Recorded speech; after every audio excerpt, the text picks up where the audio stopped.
Welcome, dear listeners, to another exciting journey through the world of books. Get ready to be spellbound as we dive into the captivating pages of Ulysses by James Joyce.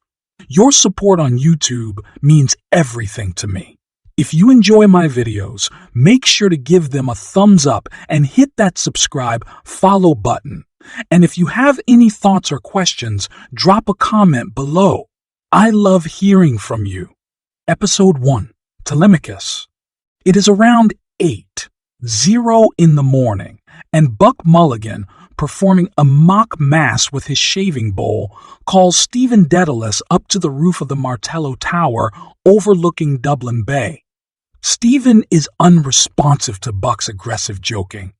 He is annoyed about Haynes, the Englishman whom Buck has invited to stay in the tower. Stephen was awakened during the night by Haynes's moaning about a nightmare involving a black panther. Mulligan and Stephen look out over the sea, which Buck refers to as a great mother. This reminds Mulligan of his aunt's grudge against Stephen's refusal to pray at his own mother's deathbed.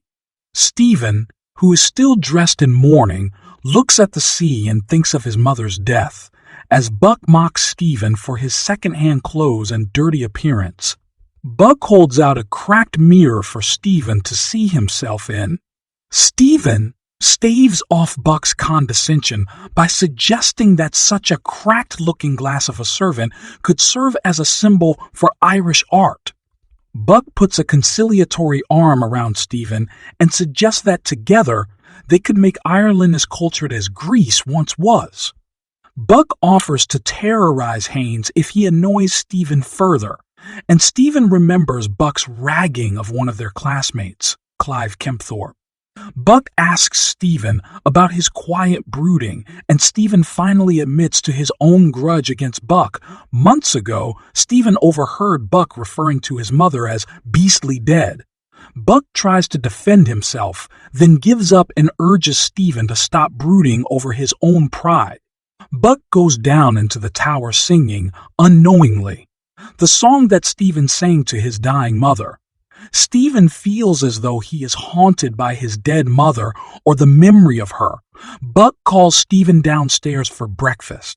He encourages Stephen to ask Haynes, who is impressed with Stephen's Irish wit, for money, but Stephen refuses. Stephen goes down to the kitchen and helps Buck serve breakfast.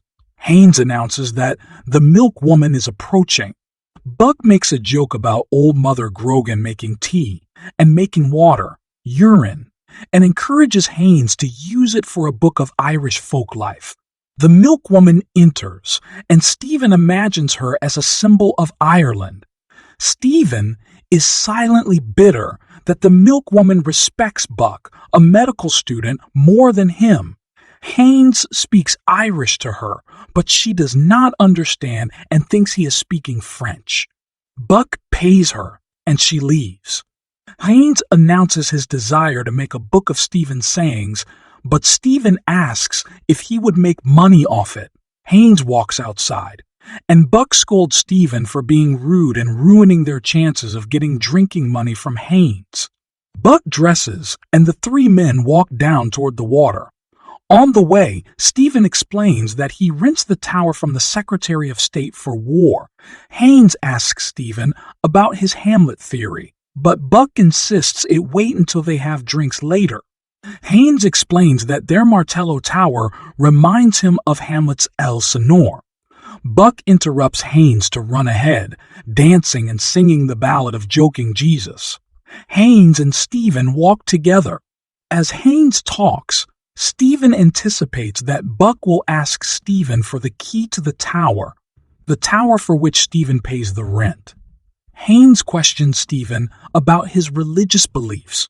Stephen explains that two masters, England and the Catholic Church, stand in the way of his free thinking, and a third master, Ireland, wants him for odd jobs. Trying to be conciliatory about Irish servitude to the British, Haynes weakly offers, it seems history is to blame. Haynes and Stephen stand overlooking the bay, and Stephen remembers a man who recently drowned. Haynes and Stephen walk down to the water where Buck is getting undressed, and two others, including a friend of Buck's, are already swimming. Buck talks to his friend about their mutual friend Bannon, who is in Westmeath. Bannon apparently has a girlfriend. We learn later she is Millie Bloom. Buck gets in the water while Haynes smokes, digesting. Stephen announces that he is leaving, and Buck demands the tower key and 2 pence for a pint. Buck tells Stephen to meet him at a pub, The Ship, at 12:30. Stephen walks away, vowing that he will not return to the tower tonight, as Buck, the usurper, has taken it over. Episode 2. Nestor. Stephen is teaching a history class on Pyrrhus's victory. The class is not very disciplined. He drills the students, and a boy named Armstrong phonetically guesses that Pyrrhus was a peer. Stephen indulges him and expands on Armstrong's answer, calling a peer a disappointed bridge. He imagines himself subserviently dropping this witticism later for Haynes's amusement. Thinking of Pyrrhus's and Caesar's murders, Stephen wonders about the philosophical inevitability of certain historical events. Is history the fulfillment of the only possible course of events, or one of many? Stephen takes the class through Milton's Lycidas as he continues to ponder his own questions about history, questions he thought about while reading Aristotle in a Paris library. An image from Milton's poem makes Stephen think of God's effect on all men. Stephen thinks of the lines of a common riddle, then decides to tell the students his own riddle as they gather their things and prepare to leave to play field hockey. Stephen alone laughs at his impenetrable riddle about a fox burying his grandmother under a bush. The students leave, except for Sargent, who needs help with his arithmetic. Stephen looks at the ugly Sargent and imagines Sargent's mother's love for him. Stephen shows Sargent the sums, thinking briefly of Buck's joke that Stephen's Hamlet theory is proven by algebra. Thinking again of Amor Matris or mother's love, Stephen is reminded of himself as a child, clumsy like Sargent. Sargent heads outside to join the hockey game. Stephen walks outside, then goes to wait in Deasy's office while Deasy, the schoolmaster, settles a hockey dispute. Mr. Deasy pays Stephen his wages and shows off his savings box. Deasy lectures Stephen on the satisfaction of money earned and the importance of keeping money carefully and of saving it. Deasy remarks that an Englishman's greatest pride is the ability to claim he has paid his own way and owes nothing. Stephen mentally tallies up his own abundant debts. Deasy imagines that Stephen, whom he assumes is Fenian or an Irish Catholic nationalist, disrespects Deasy as a Tory, a Protestant loyal to the English. Deasy argues his Irish credentials. He has witnessed much Irish history. Deasy then asks Stephen to use his influence to get a letter of Deasy's printed in the newspaper. While he finishes typing it, Stephen looks around his office at the portraits of racehorses and remembers a trip to the racetrack with his old friend Cranley. Stephen hears shouts, welcoming a goal scored on the hockey field. Deasy hands Stephen his completed letter and Stephen skims it.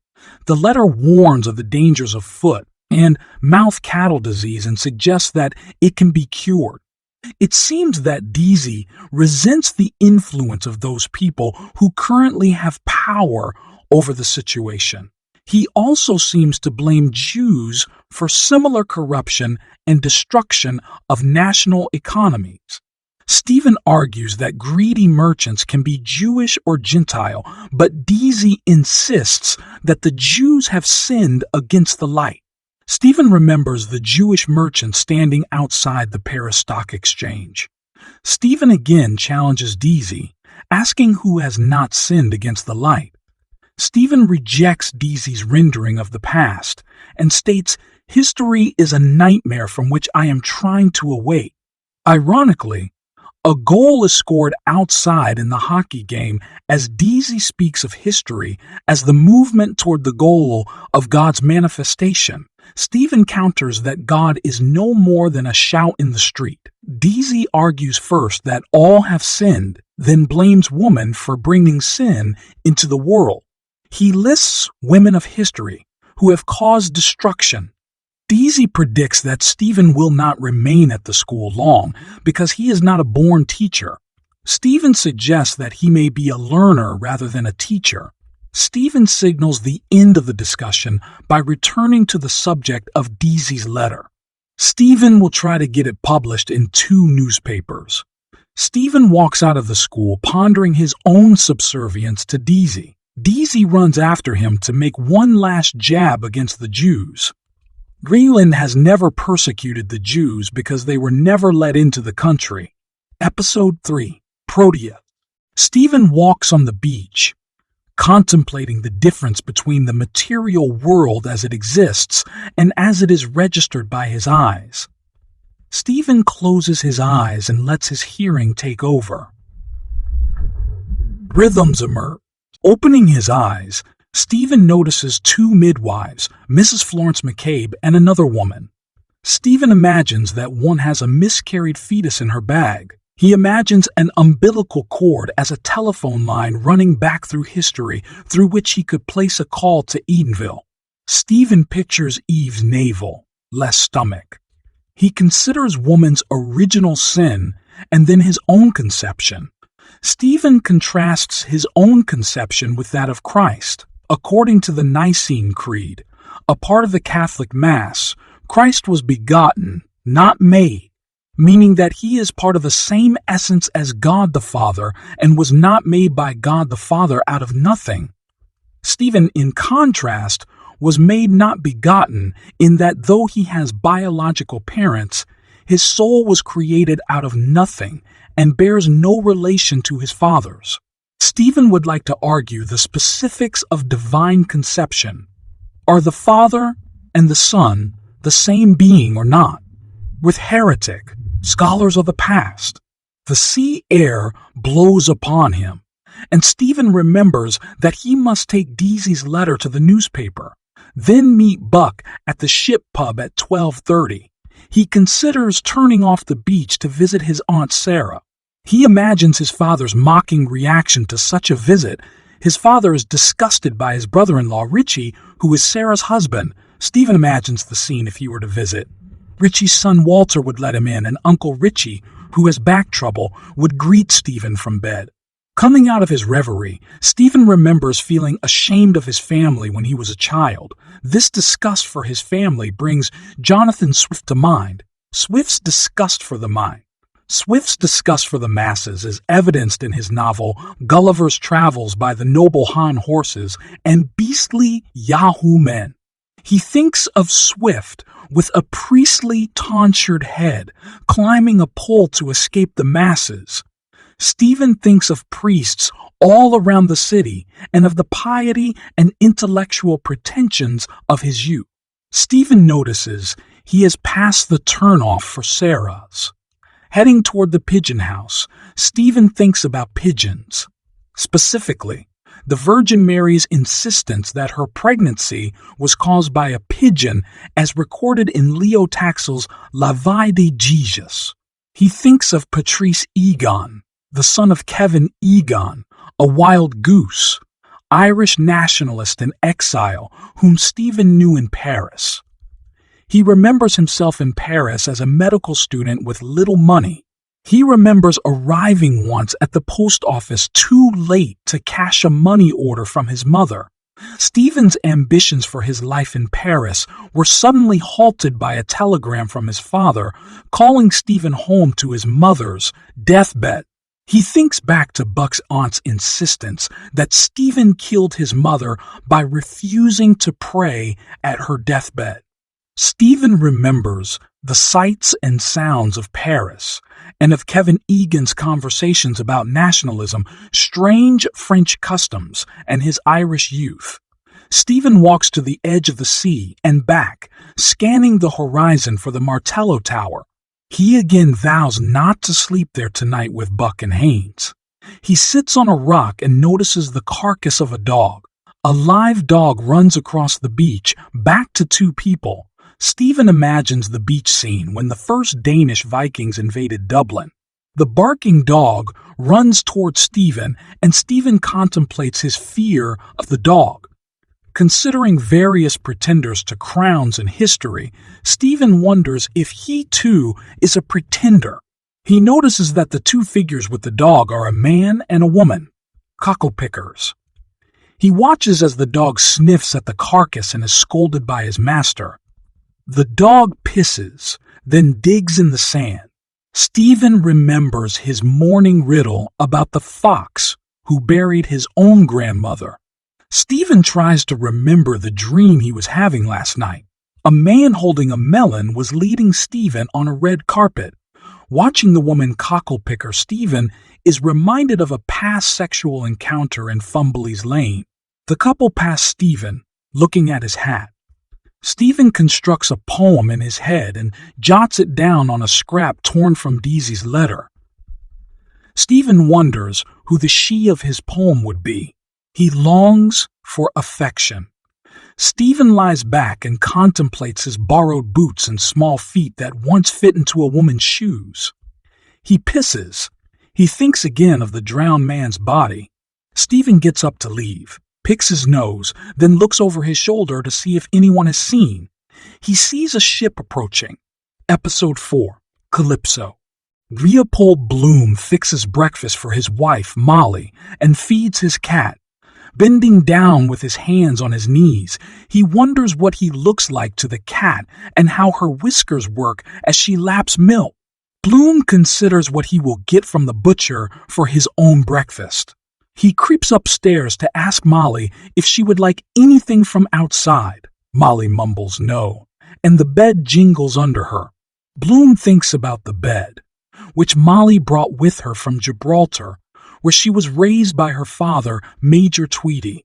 Bloom checks on a slip of paper in his hat and his lucky potato, and he makes a note to retrieve his house keys from upstairs before he leaves for the day. Bloom walks outside and anticipates being warm in the black clothes he will wear for Paddy Dignam's funeral today. He imagines walking a path around the middle part of the globe in front of the sun's path to remain the same age, and he pictures the eastern landscapes. But no, he reasons, his mental images are fictional material, not accurate. Bloom passes Larry O'Rourke's pub and wonders if he should stop and mention Dignam's funeral, but he simply wishes O'Rourke a good day instead. Bloom tries to figure how all the small-time pub owners like O'Rourke make money, given how many pubs there are in Dublin. Bloom passes a school and listens to the students recite their alphabet and Irish place names. Bloom imagines his own Irish place name, Slieve Bloom. Bloom arrives at Dlugax's, the butcher shop. He sees one kidney left and hopes the woman in front of him does not buy it. Bloom picks up a sheet of the wrapping newspaper and reads the ads. The woman pays for her order, and Bloom points to the kidney, hoping to fill his order quickly so that he can follow her home and watch her hips move. Too late to catch her. He continues reading his sheet of newspaper on the way home. It advertises fruit plantations for speculation in Palestine, and Bloom thinks of fruits from the Mediterranean and Middle East. Bloom passes a man he knows who does not see him. As a cloud passes over the sun, Bloom's thoughts turn sour with a more barren vision of the Middle East and the tragedy of the Jewish race. Bloom vows to improve his mood by beginning his morning exercises again, then turns his attention to an unrented piece of real estate on his street and finally to Molly. The sun comes back out and a blonde girl runs past Bloom. Bloom finds 2 letters and a card in the hall. Bloom senses that the one from Molly is from Blazes Boylan, Molly's associate and possible lover. Entering the bedroom, he gives Molly the letter and a card from their daughter, Millie, in Mullingar. Molly puts Boylan's letter under her pillow and reads Millie's card. Bloom goes downstairs to prepare the tea and kidney. He skims his own letter from Millie. Bloom brings Molly her breakfast in bed. Bloom asks her about her letter, and she explains that Boylan is bringing over the concert program this afternoon. Molly will sing La Si Darem and Love's Old Sweet Song. Molly directs Bloom to bring her a book. While he retrieves the book, Bloom rehearses lines from La Si Darem in his head, wondering if Molly will pronounce them correctly. Molly takes the book, a racy novel entitled Ruby, The Pride of the Ring, and finds the word she wanted to ask Bloom about. Bloom rehearses the etymology, but Molly asks for the meaning in plain terms. Bloom explains reincarnation. Spotting a painting of a nymph over their bed, he gives her the example of nymphs returning in another form, such as a tree. Molly asks for another book by Paul de Kock. Molly smells Bloom's kidney burning, and he runs downstairs to save it. Bloom sits down to eat and rereads Millie's letter. She thanks him for her birthday present and mentions a boyfriend, Bannon. Bloom thinks of Millie's childhood and of his son Rudy, who died several days after birth. He thinks about Millie becoming a woman and being aware of her own attractiveness. Since Millie has mentioned Boylan in her letter, he thinks of Blaze's Boylan's confidence and feels helpless and regretful. He thinks of visiting Millie.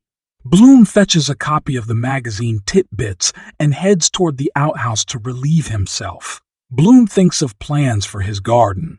On the toilet, Bloom reads the story Matcham's Master Stroke by Philip Beaufoy. Satisfied with the regularity of his bowel movement, he finishes the story and thinks he could write a story and be paid for it. He could write about a proverb or about Molly's chatter. Bloom wipes himself with part of the story. He reminds himself to check the funeral time in the paper. Hearing the church bells, he thinks with pity about Dignam. Episode 5. The Lotus Eater. Bloom walks a roundabout route toward the downtown post office, thinking about the people he passes and about the funeral he will attend at 11:00 a.m. While reading packet labels in the window of the Belfast and Oriental Tea Company, Bloom takes out the postal card for his pseudonym, Henry Flower. Inspired by the tea labels, Bloom imagines the heady atmosphere of the East. He surreptitiously walks into the post office and picks up a typed letter addressed to his pseudonym.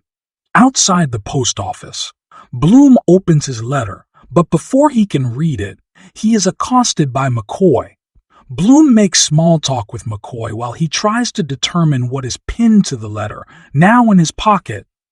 While Bloom watches a sexy upper-class woman across the street, McCoy makes small talk about Patty Dignam's death, which he heard about from Bantam Lions.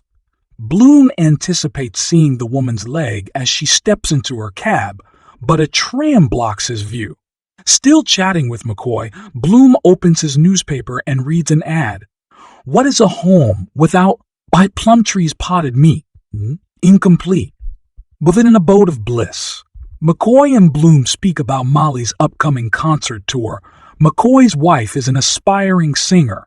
Bloom thinks of Boylan's letter this morning and skirts the topic of Boylan's management of Molly's tour. Taking leave of Bloom, McCoy asks him to put McCoy's name down in the Dignam's funeral register. As McCoy leaves, Bloom thinks of the inferior singing ability of McCoy's wife. Bloom sees an advertisement for the Playleaf. Bloom remembers the storyline, which involves the blind, dying Abraham recognizing the voice of his long-lost son, Nathan. This reminds Bloom of his own father's death. Bloom finally pulls out his letter. It has a flower inside. The letter is from his erotic pen pal, Martha Clifford. In it, she asks to meet her correspondent in person, calls him naughty for using a certain word in his last letter, and finally asks him what kind of perfume his wife uses. Bloom puts the letter back in his pocket. He will never agree to meet her, but he will push further with the wording of his next letter. Bloom pulls the flower pin out of the enclosed flower and contemplates the many pins of women's clothes. A song comes to mind. Oh, Mary lost the pin of her drawers. He thinks of the names Martha and Mary, and of a painting of the biblical Martha and Mary. Under a railway arch, Bloom tears up the envelope from Martha. Bloom steps into the back door of a church, reads the missionary notice, and ponders tactics for bringing religion to natives. Inside the church, a ceremony is in progress. Bloom considers that churches provide opportunities for sitting close to attractive women. He thinks of the power of Latin to stupefy. Sitting down in a pew, Bloom ponders the communal feeling that must come from taking communion. He thinks about Martha acting indignantly respectable one minute about his diction, but asking to meet with him, a married man, the next minute. This discrepancy reminds Bloom of the turncoat Carré, who had a respectable religious life, but was also involved with the Invincibles, who committed the Phoenix Park murders. Bloom watches the priest rinse out the wine chalice and wonders why they do not use Guinness or another beverage. Looking at the choir loft, Bloom thinks of Molly's performance of the Stabat Mater. As the priest finishes the ceremony, Bloom admires the effectiveness of the institution of confession and the idea of reform. The Mass ended. Bloom gets up to leave before donations are requested. Bloom checks the time and heads toward Sweeney's to order Molly's lotion, though he has left the recipe, along with his key, at home in his regular trousers. At the chemist's, Bloom thinks of alchemy and sedatives. While the chemist searches for the lotion recipe, Bloom thinks of Molly's lovely skin and wonders if he has time for a bath. Bloom takes a lemon soap from the chemist and plans to return later to pick up the lotion and pay for both. As he leaves the shop, Bloom runs into Bantam Lyons. Lyons asks to see Bloom's newspaper so he can check on a horse race.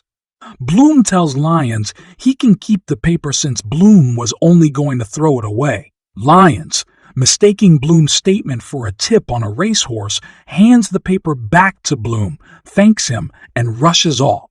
Bloom thinks disgustedly about bedding fever and begins to walk toward the public baths. He critiques an ineffective advertisement for college sports. He greets Hornblower, the porter, and thinks ahead to the moment when his body will be naked and reclined in a tub, his penis limp and floating like a flower. Episode 6, Haiti. Bloom steps into a carriage after Martin Cunningham, Jack Power, and Simon Dedalus. They are going to Dignam's funeral. As the carriage begins to move, Bloom points out Stephen on the street. Simon disapprovingly asks if Mulligan is with him. Bloom thinks Simon is too vehement, but reasons that Simon is right to look out for Stephen, as Bloom would have for Rudy if he had lived. Cunningham starts to describe his night at the pub and then asks Dedalus if he has read Dan Dawson's speech in this morning's paper. Bloom moves to take out the paper for Dedalus, but Dedalus signals that it would be inappropriate to read it now. Bloom skims the obituaries and checks that he still has Martha's letter. Bloom's thoughts soon wander to Boylan and his upcoming afternoon visit. At this moment, the carriage passes Boylan in the street, and the other men salute him from the carriage. Bloom is flustered by the coincidence. He does not understand what Molly and the others see in Boylan. Power asks Bloom about Molly's concert, referring to her as Madame, which makes Bloom uncomfortable. The carriage passes Reuben J. Dodd, a moneylender, and the men curse him. Cunningham remarks that they have all owed money to Dodd, except Bloom, his look implies. Bloom begins to tell a humorous story about how Dodd's son almost drowned, but Cunningham rudely takes over. The men soon check their laughter and reminisce sadly about Dignam. Bloom remarks that he died the best way, quickly and painlessly. But the other men disagree silently. Catholics fear a sudden death because one has no chance to repent. Power pronounces that the worst death is a suicide, and Dedalus agrees. Cunningham, knowing that Bloom's father committed suicide, argues for a charitable attitude toward it. Bloom is appreciative of Cunningham's sympathy. The carriage stops for a cattle crossing. Bloom wonders aloud why there is no tramline for the cattle, and Cunningham agrees. Bloom also suggests funeral trams, but the others agree only reluctantly. Cunningham reasons that a tram would prevent hearse accidents, such as the one recently that ended with a coffin dumped onto the road. Bloom envisions Dignam spilling out of his coffin. The carriage passes a water canal that runs to Mullingar, where Millie lives, and Bloom considers visiting her. Meanwhile, Power points out the house where the child's fratricide, a well-known murder, took place. The carriage arrives, and the men get out. Trailing behind, Cunningham fills Power in about Bloom's father's suicide. Bloom asks Tom Kiernan if Dignam was insured. Ned Lambert reports that Cunningham is taking up a collection for the Dignam children. Bloom looks on one of Dignam's sons with pity. They enter the church and kneel, Bloom last. Bloom watches the unfamiliar ceremony and thinks about the repetitiveness of a priest's job. The ceremony ends and the coffin is carried outside. As the procession passes May Dedalus's grave, Dedalus begins crying. Bloom thinks about the realities of death, specifically the failure of body organs. Corny Kelleher, the undertaker, joins them. Ahead, John Henry Minton asks who Bloom is. Lambert explains that he is Molly's husband. Minton fondly recalls dancing with Molly once, and he harshly wonders why Molly married Bloom. The cemetery caretaker, John O'Connell, approaches the men and tells a good-natured joke. Bloom wonders what it would be like to be O'Connell's wife. Would the graveyard be distracting? He admires the neatness of O'Connell's cemetery, but he thinks it would be more efficient to bury bodies vertically. He thinks about the fertilizing power of dead bodies and imagines a system by which people would donate their bodies to fertilize gardens. Thinking of O'Connell's jokes, Bloom recalls the joking gravediggers in Hamlet. However, Bloom thinks one should not joke about the dead during the 2-year mourning period. In the background, O'Connell and Kelleher confer about tomorrow's funerals.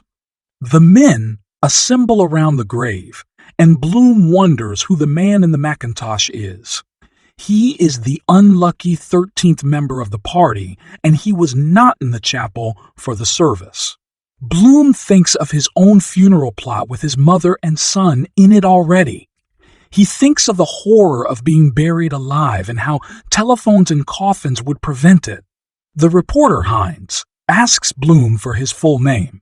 Bloom asks him to mention McCoy's name as well, as McCoy had requested in episode 5. He asks Bloom for the name of the unfamiliar man in the Macintosh, but Bloom does not know it. Bloom watches as the grave diggers finish. Bloom strolls through the cemetery, thinking that the money spent on luxurious graves could be given to charities for the living, and that gravestones would be more interesting if they explained who the person was. He thinks of his upcoming visit to his father's grave. He sees a rat and thinks of a rat eating a corpse. Bloom is happy to be leaving the cemetery since he has been thinking about necrophilia, ghosts, hell, and how a graveyard visit makes one feel closer to death. He passes Minton on the way out and tells him his hat has a ding in it. Minton snubs him. Episode 7. Aeolus. Episode 7 takes place in the Freeman newspaper offices. Newspaper. Like headlines, break the episode up into smaller passages. Without the headlines, the episode reads much the same as previous episodes have. In Dublin City Centre, tramcars, postal carts, and porter barrels simultaneously roll to their destinations. Bloom is in the back office of the Freeman getting a copy of his Keys advertisement. Bloom walks through the printing rooms to the telegraph offices, which are under the same ownership as the Freeman. He approaches the foreman, City Councilor Nanetti, who is Italian by birth and Irish by choice. Nanetti is speaking to Hines about his report of Dignam's funeral.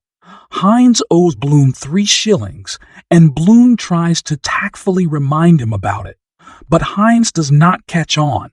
Over the noise of the presses, Bloom describes the new design for the Kai's ad, 2 keys crossed, to evoke the independent parliament of the Isle of Man and thus the dream of Irish home, rule.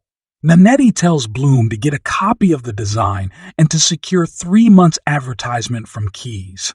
Bloom listens for a moment to the sound of papers shuffling through the printer, then walks toward the staff offices. Bloom watches the men typeset backward and thinks of his father reading Hebrew from right to left. Bloom enters the Evening Telegraph office, where Professor Machu and Simon Dedalus are listening to Ned Lambert, who is mocking Dan Dawson's overwrought patriotic speech, reprinted in the morning newspaper. J.J. O'Malloy enters, and the doorknob bumps Bloom. Bloom remembers O'Malloy's past as a promising lawyer. O'Malloy now has money troubles. Lambert continues to mock Dawson's speech. Bloom agrees with the criticism, but reminds himself that such speeches are well received in person. Crawford enters, greeting Machu with mock disgust.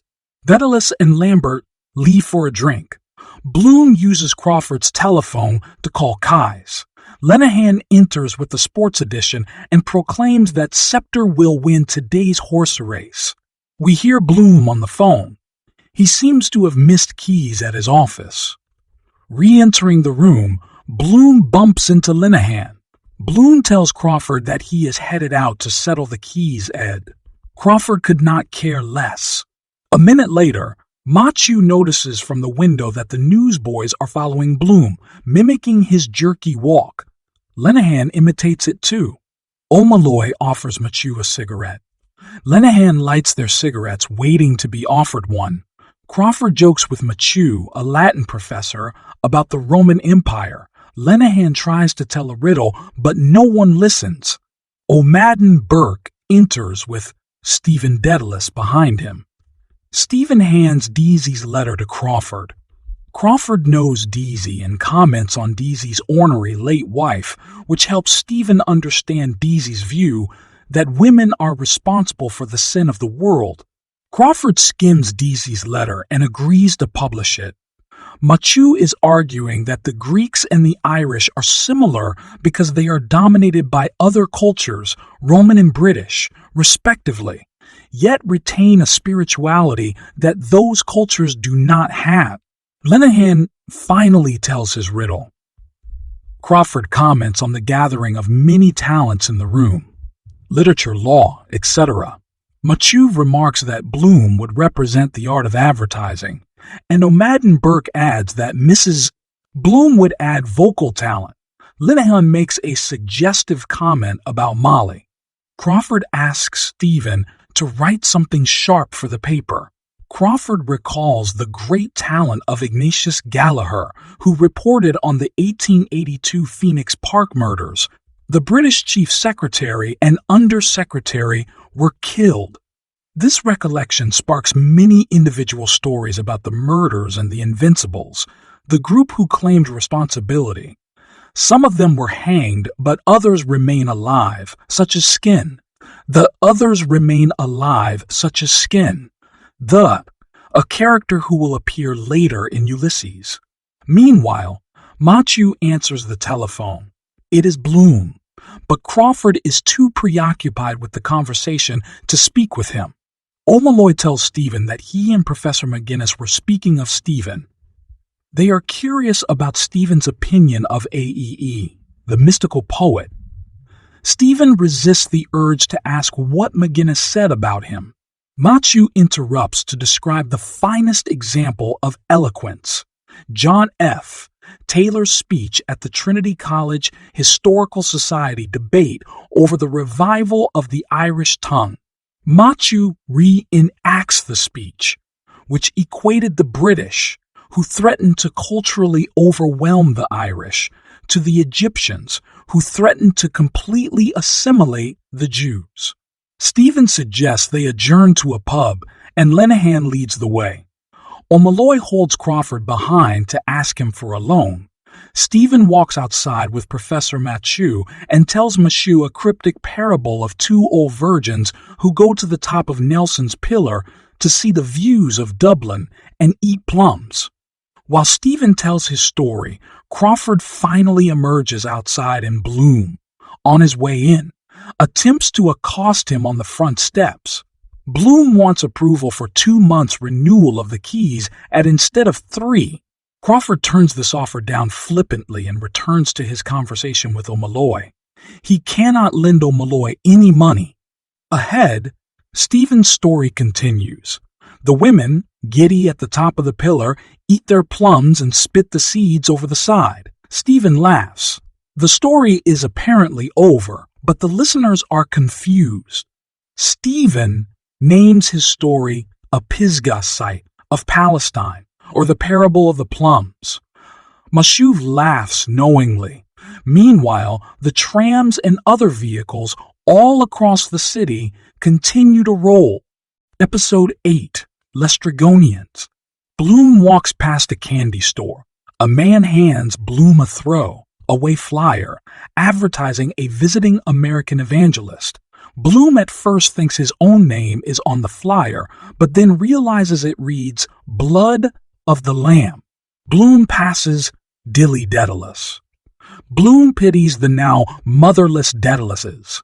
Dilly looks thin, and Bloom thinks about the inhumanity of the Catholic Church, which forces parents to have more children than they can feed. Bloom walks over O'Connell Bridge and tosses the throw away over the side. He buys 2 Banbury cakes to feed the seagulls. He notices an advertisement on a rowboat in the harbor. He thinks about other effective places for ads, like placing a doctor's flyer about sexually transmitted diseases in a bathroom. Bloom suddenly wonders if Boylan has an ESTA. Bloom thinks of an astronomy concept that he never fully understood, parallax. Bloom remembers this morning's metempsychosis conversation. A line of men wearing advertising sandwich boards for wisdom Heelys walk by.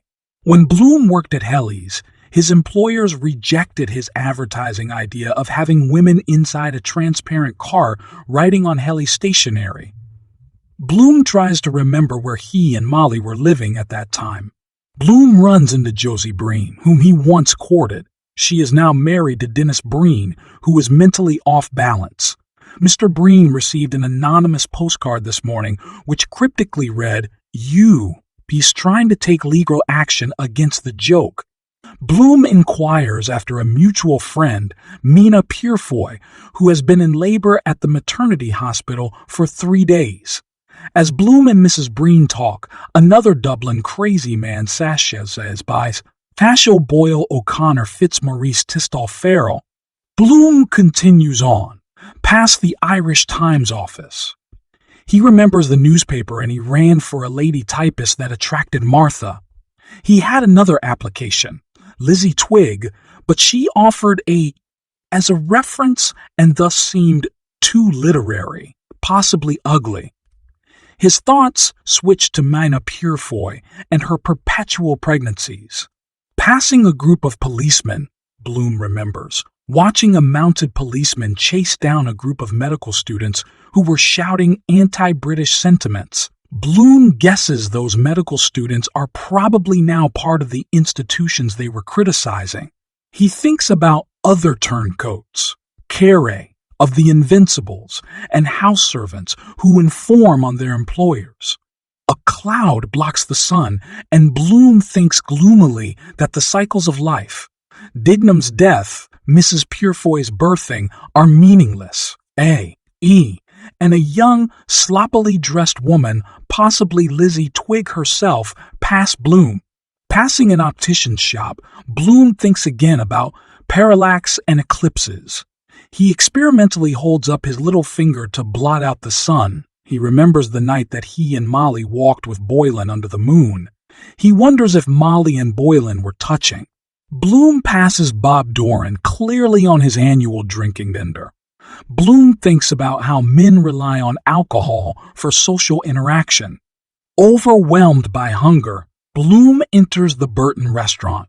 Bloom is immediately disgusted by the spectacle of many ill-mannered men eating. He leaves and heads toward Davy Barnes for a light snack instead. Bloom enters Davy Burns and Nosy Flynn greets him from the corner. Flynn asks about Molly and her upcoming singing tour. Flynn mentions Boylan, and Bloom is unpleasantly reminded of Boylan's impending visit to Molly. Flynn discusses the Gold Cup horse race. Bloom eats and is silently critical of Flynn. Bloom looks above the bar at the tins of food. He ruminates about food, odd types, poisonous berries, aphrodisiacs, quirky personal favorites. Bloom notices 2 flies stuck on the window pane. He warmly remembers an intimate moment with Molly on the hill on Howth. As Bloom lay on top of her, Molly fed him seed cake out of her mouth, and they made love. Looking back at the flies, Bloom thinks sadly of the disparity between himself then and now. Staring at the pleasing wood bar, Bloom contemplates beauty. He equates beauty with untouchable goddesses such as the statues in the National Museum. He wonders if there's anything under the statue's robes and vows to sneak a look later today. Bloom finishes his wine and heads to the outhouse. Davy Byrne is curious about Bloom. Flynn begins gossiping. He reports on Bloom's career, his participation in the Freemasons, how rarely he is drunk, and his refusal to sign his name to any contracts. Paddy Leonard, Bantam Lyons, and Tom Rochford enter and order drinks. They discuss Lyons's Gold Cup race bet. Bloom walks back through the bar and out. Lyons whispers that Bloom gave him the tip. Out on the street, Bloom remembers to head toward the National Library to look up the Keys ad.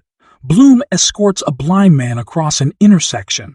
Bloom thinks of how the other senses of blind people are heightened, like touch. He wonders what it would be like to be blind. Bloom suddenly spots Boylan across the street. Panicked, he ducks into the gates of the National Museum. Episode 9. Scylla and Charybdis. In the National Library Director's office, sometime after 1:00 p.m., Stephen casually presents his Hamlet theory to John Eglinton, a critic and essayist, a poet, and Lister, a librarian and Quaker. Stephen contends that Shakespeare associated himself with Hamlet's father, not with Hamlet himself. When the episode opens, Stephen is impatient with the older men's repetition of unoriginal received wisdom on Shakespeare. John Eglinton puts Stephen in his place by mockingly inquiring about his own literary accomplishments or lack thereof. From the corner, A.E. expresses disdain for Stephen's Hamlet theory, maintaining that biographical criticism is useless because one should focus only on the depth expressed by the art. Stephen responds to Eglinton's mockery of his youth, pointing out that Aristotle was once Plato's pupil. Stephen shows off his knowledge of the philosopher's work. Mr. Best, the librarian, enters. He has been showing Douglas Hyde's Love Songs of Connaught to Haynes. Expresses his preference for Hyde's pastoral poems. Stephen continues with his theory by sketching a scene from Shakespeare's London.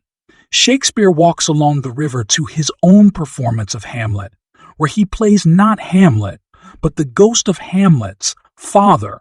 Stephen contends that Hamlet thus corresponds to Shakespeare's dead son, Hamnet, and unfaithful Gertrude represents Shakespeare's adulterous wife, Anne Hathaway. reiterates that a critic should focus on the work itself, not the details of the poet's personal life, such as his drinking habits or his debts. Stephen recalls that he himself owes some money. Eglinton argues that Anne Hathaway is historically unimportant, and he cites biographers who depict Shakespeare's early marriage to Anne Hathaway as a mistake he rectified by going to London. Stephen counters that geniuses make no mistakes. Lister re-enters the room. Stephen, drawing on the plots and imagery of the early plays, demonstrates that the older Anne seduced young Shakespeare in Stratford, i.e., gets up to leave. He is expected elsewhere. Eglinton inquires if he will be at Moore's, an Irish novelist, tonight. Buck and Haynes will be there. Lister mentions that A.E. is compiling a volume of the work of young Irish poets. Someone suggests that Moore is the man to write the Irish epic. Stephen is resentful not to be included in the poetry collection, nor in their social circle. He vows to remember the snub. Stephen thanks A.E. for taking a copy of Deasy's letter for publication. Eglinton returns to the argument. He believes that Shakespeare is Hamlet himself, as Hamlet is such a personal character. Stephen argues that Shakespeare's genius was such that he could give life to many characters. Still focusing on Anne Hathaway's adultery, Stephen points out that Shakespeare's middle plays are dark tragedies. His later lighter plays testify, through their young female characters, to the arrival of Shakespeare's granddaughter, who reconciled the rift with the grandmother. Stephen makes another point. The ghost of Hamlet's father inexplicably knows the means of his own murder and of his wife's betrayal. Shakespeare has granted him this extraneous knowledge because the character is part of Shakespeare himself. Buck, who has been standing in the doorway, mockingly applauds Stephen. Buck approaches Stephen and produces a cryptic telegram that Stephen sent to him at the ship instead of showing up himself. Buck playfully chides Stephen for standing him and hangs up. A library attendant comes to the door and summons Lister to help a patron. Bloom, find the Kilkenny people. Buck recognizes Bloom standing in the hall and explains that he just saw Bloom in the National Museum eyeing the rear end of a goddess statue. Implying that Bloom is a homosexual, Buck teasingly warns Stephen to beware of Bloom. Stephen continues, while Shakespeare was in London living the high life with many sexual partners, Anne cheated on him back in Stratford. This hypothesis would explain why there is no other mention of her in the plays. Shakespeare's will pointedly left her only his second-best bed. Eglinton suggests that Shakespeare's father corresponds to the ghost of Hamlet's father. Stephen forcefully denies this supposition, insisting that the ghost of Hamlet's father is not Shakespeare's father, but Shakespeare himself, who was old and graying at the time the play was written. Fathers, Stephen digresses, are inconsequential. Paternity is unprovable, and therefore insubstantial. Fathers are linked to their children only by a brief sexual act. Stephen goes on to suggest that Anne cheated on Shakespeare with his brothers, Edmund and Richard, whose names appear in Shakespeare's plays as adulterous or usurping brothers. Eglinton asks Stephen if he believes his own theory, and Stephen says no. Eglinton asks why he should expect payment for it if he does not believe it. Buck tells Stephen it is time for a drink and they leave. Buck makes fun of Eglinton, a lonely bachelor. Buck reads aloud a play he was scribbling while Stephen argued it is a farce entitled Every Man His Own Wife or A Honeymoon in the Hand. As they walk out the front door, Stephen senses someone behind him. It is Bloom. Stephen steps away from Buck, and Bloom passes between them down the steps. Whispering, Buck again alludes jokingly to Bloom's lusty homosexuality. Stephen walks down the steps feeling spent. Episode 10. The Wandering Rocks.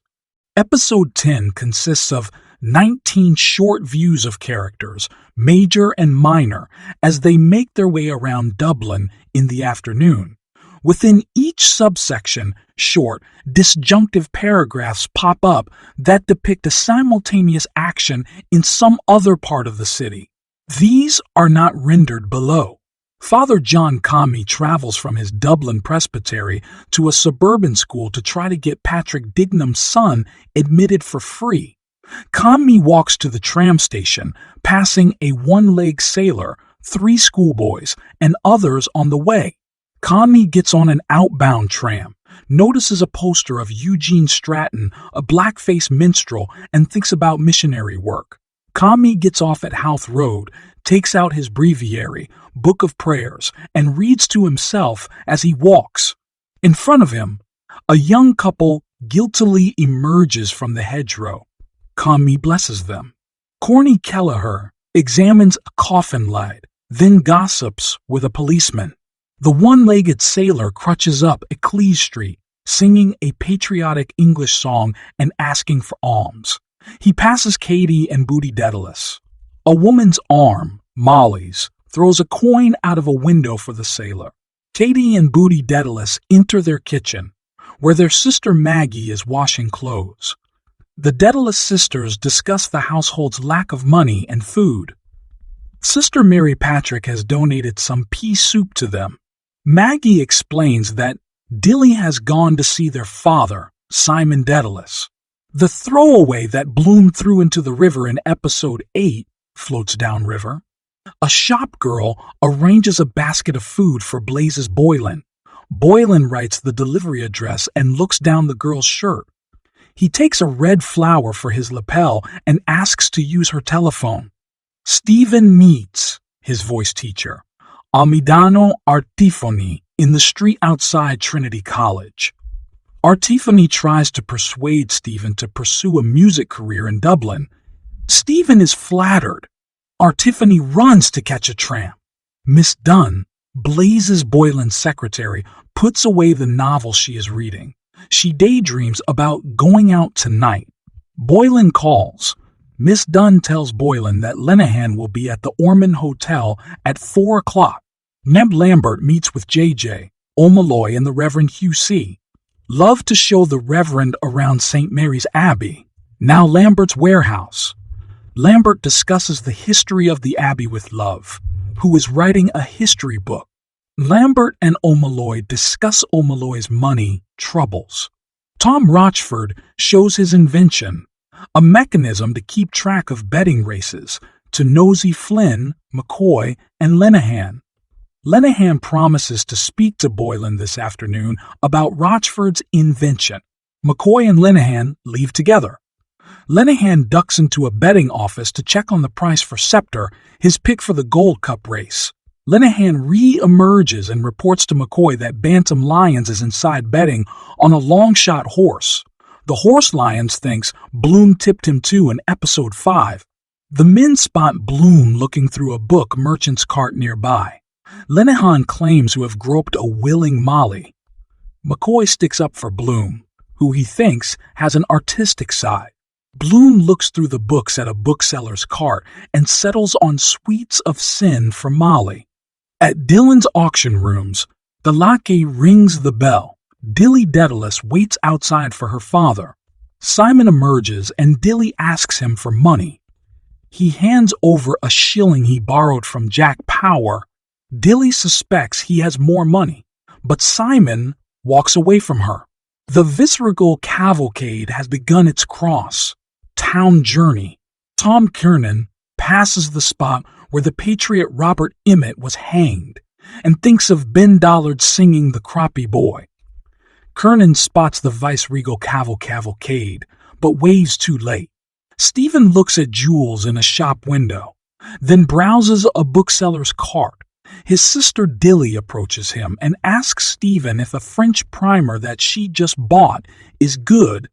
Stephen considers Dilly, who has his eyes and his quick mind, but who is caught in the desperate situation at their family home. Stephen is caught between an impulse to save Dilly and the others and an impulse to escape from them completely. Bob Cowley greets Simon Dedalus, and they discuss Cowley's debt to Reuben J. Dodd, the moneylender. Ben Dollard arrives with advice about Cowley's debt. Martin Cunningham, along with Jack Power and John Weiss Nolan, conducts a collection for the Dignam children. Nolan ironically notes Bloom's generous 5-shilling donation. Cunningham, Power, and Nolan meet up with John Henry, the assistant town clerk, and John Fanning, the assistant town clerk, and John Fanning, the sub-sheriff. The visceral cavalcade passes them.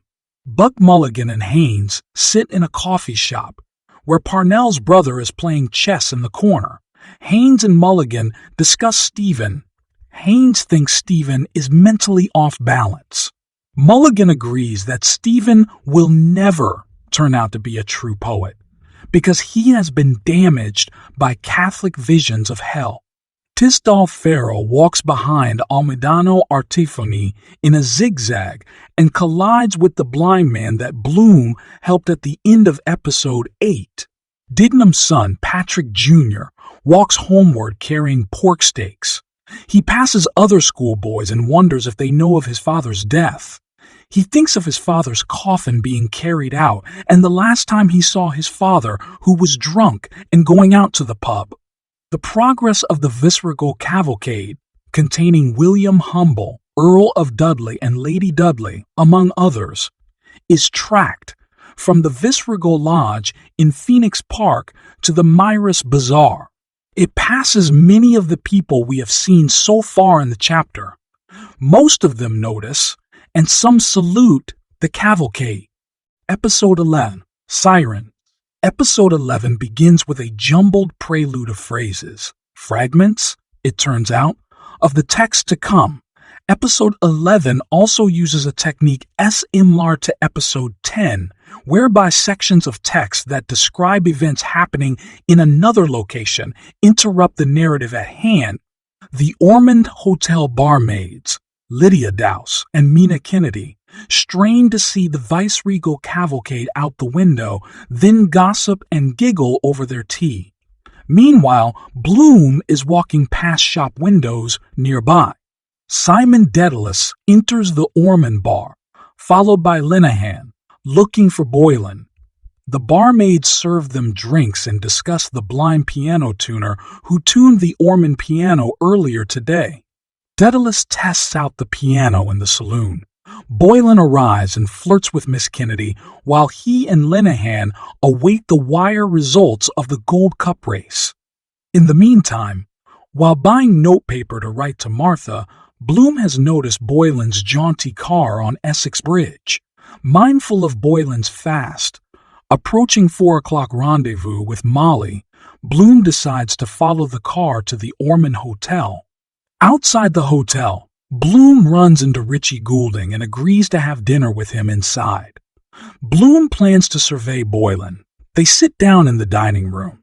Boylan and Linehan leaving, past Bob Cowley and Ben Dollard on their way in. In the dining room, Pat the waiter takes Goulding's and Bloom's drink orders. Bloom hears the jingle of Boylan's car pulling away and nearly sobs with anxiety. In the saloon, Dedalus and Dollard reminisce about past vocal concerts and the time Dollard had to borrow evening clothes from the Bloom second-hand clothing shop for a performance. The men discuss Molly appreciatively. In the dining room, Bloom, too, is thinking about Molly as Pat serves dinner. Interspersed with these passages are the jingle of Boylan's car and updates on its progress toward the Blooms. Ben Dollard sings Love and War, and Bloom recognizes it from the dining room. He thinks of the night that Dollard borrowed evening wear from Molly's shop. In the saloon, Dedalus is encouraged to sing M. Apari, the tenor song from Martha. Goulding reminisces about Oprah performances. Bloom thinks sympathetically about Goulding's chronic back pain and unsympathetically about Goulding's tendency to lie. In the saloon, Dedalus begins to sing Empari. Goulding recognizes Dedalus singing. Bloom thinks of Dedalus's vocal talent, wasted by drinking. Bloom realizes the song is from Martha, a coincidence, as he was just about to write to Martha Clifford. Touched by the music, Bloom reminisces about his first fateful meeting with Molly. The song ends to applause. Tom Kernan enters the bar. Bloom muses on the Dedalus, Goulding falling out. Ruminating on the melancholy lyrics of Empari, Bloom thinks about death and Dignam's funeral this morning.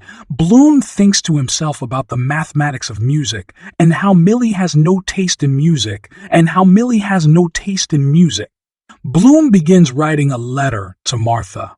He covers the page with his newspaper and tells Goulding he is answering an advertisement.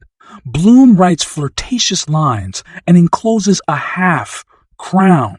Bloom feels bored with the correspondence. A recurring tap begins here. It is the tap of the blind piano tuner's walking stick. He is returning to retrieve his tuning fork. Bloom watches Miss Dowse flirt at the bar. Cowley plays the minuet of Don Giovanni. Bloom thinks about the omnipresence of music in the world, women singing voices, and the eroticism of acoustic music. He imagines that Boylan is just arriving to meet Molly. Indeed, Boylan is now knocking on the Bloom's door. Tom Kiernan requests The Croppy Boy, a nationalist song about a young member of the 1798 rebellion tricked and hanged by a British man disguised as his confession priest. Bloom prepares to leave. Gloom prepares to leave. Gloom prepares to leave. All are quiet for the song. Bloom watches Miss Deuce and wonders if she notices him looking at her. Bloom hears the line about the Croppy Boy being the last of his race and thinks about his own stunted family line. Bloom continues watching Miss Dowse, who is running her hand around the phallic beer. Pull! Bloom finally rouses himself. He bids Goulding goodbye, checks his belongings, and dodges out to the hallway before cheers erupt at the end of the song. Bloom walks toward the post office, feeling gassy from the cider. He regrets making a 5 o'clock appointment to meet Cunningham about the Dignam's insurance. Bloom thinks skeptically that the Croppy Boy should have noticed that the priest was a British soldier in disguise. Back at the Ormond, someone mentions to Dedalus that Bloom was there and just left. They discuss Bloom and Molly's vocal talent. The blind piano tuner finally arrives to retrieve his tuning fork. Bloom spots Bridie Kelly, a local prostitute with whom he once had an encounter. He avoids her by looking in a shop window at a picture of Irish patriot Robert Emmet and his famous last words. Bloom reads the speech to himself while farting under the cover of a noisily approaching tram. Episode 12, Cyclops. An unnamed first-person narrator describes the events of his afternoon. In addition to the first-person narration, the episode contains over 30 passages in prose that parody, through hyperbole, ish mythology, through hyperbole, among other things. The narrator meets Joe Hines on the street and agrees to get a drink at Barney Kiernan's pub so Hines can tell the citizen about the foot and mouth disease cattle meeting. A passage in the style of old Celtic sagas describes the marketplace they walk past as a land of plenty. Arriving at the pub, they greet the citizen and his dog, Gary Owen. The citizen is described at length, heroically. Alf Bergen enters, laughing at Dennis Breen, who is walking by outside with his wife. Bergen tells the story of Breen's up postcard and orders a Guinness from the bartender. The beverage is lovingly described. The citizen notices Bloom pacing outside and wonders with hostility what he is doing. He refers to Bloom as a Freemason. Talk switches to Paddy Dignam. A seance at which Dignam's soul appears is described. Bob Doran, a character from Dubliners, rails loudly at the cruelty of God to take Dignam away. The narrator disgustedly notes that Doran is on his annual drinking binge. Bloom enters. He is supposed to meet Martin Cunningham. Hines tries to buy Bloom a drink, but Bloom politely refuses. The subject of hangings is raised, and Bloom speaks pedantically about capital punishment. The citizen dominates the conversation, recalling hanged Irish nationalists. The narrator watches Bloom and thinks scornfully of Molly. The narrator knows a fair amount about the Blooms, thanks to Pisser Burke, who has a connection to them. Bloom is trying to make a fine point about hangings, but the citizen interrupts him with narrow-minded nationalistic sentiments. A passage of journalistic prose describes the public spectacle of a martyr's hanging. Hines orders another round. The narrator is bitter that Bloom will not drink nor buy rounds. Bloom explains he is meeting Cunningham to visit Mrs. Dignam. Bloom launches into an explanation of the insurance complexities. The men briefly discuss Nanetti, who is running for mayor, and the citizen denounces Nanetti's Italian origins. The conversation switches to sports. Hines alludes to the citizen's role as a founder of the Gallic sports revival. Bergen mentions a recent boxing match from which Boylan profited. Bloom talks about lawn tennis while everyone else discusses Boylan. A sports journalese passage describes an Irish-English boxing match. Bergen brings up Boylan's and Molly's upcoming concert tour. Bloom is distant, and the narrator guesses that Boylan is sleeping with Molly. J.J., O'Malloy, and Ned Lambert. Conversation switches to Dennis Breen's madness. Bloom ponders Mrs. Breen's suffering, but no one else is sympathetic. The citizen, involved in a conversation about Ireland's troubles, begins making anti-Semitic and xenophobic remarks while looking at Bloom. Bloom ignores him. John Weiss, Nolan, and Linehan enter. Linehan tells the narrator about the Gold Cup race. Throwaway. An outside horse won. Linehan, Boylan, and Boylan's lady friend lost money on Scepter. The Sit. Eisen continues declaring the exploitation of Ireland. He longs for the day when Ireland can respond to the wrongs England has committed against it with force.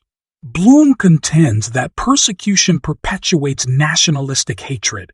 Nolan and the citizen quiz Bloom about his own nationality. Bloom claims Irish nationality by birth and Jewish allegiance. Nolan suggests that the Jews have not properly stood up for themselves. Bloom responds that love and life are better options than force and hatred. Bloom leaves to go find Cunningham. The citizen ridicules Bloom's call for love. Linehan tells everyone Bloom probably went to cash in on his throwaway bet. See episode 5 for this misunderstanding. The narrator visits the outhouse, thinking disparagingly about Bloom's stinginess. He returns inside to find everyone gossiping about Bloom. Cunningham, Power, and Crofton arrive.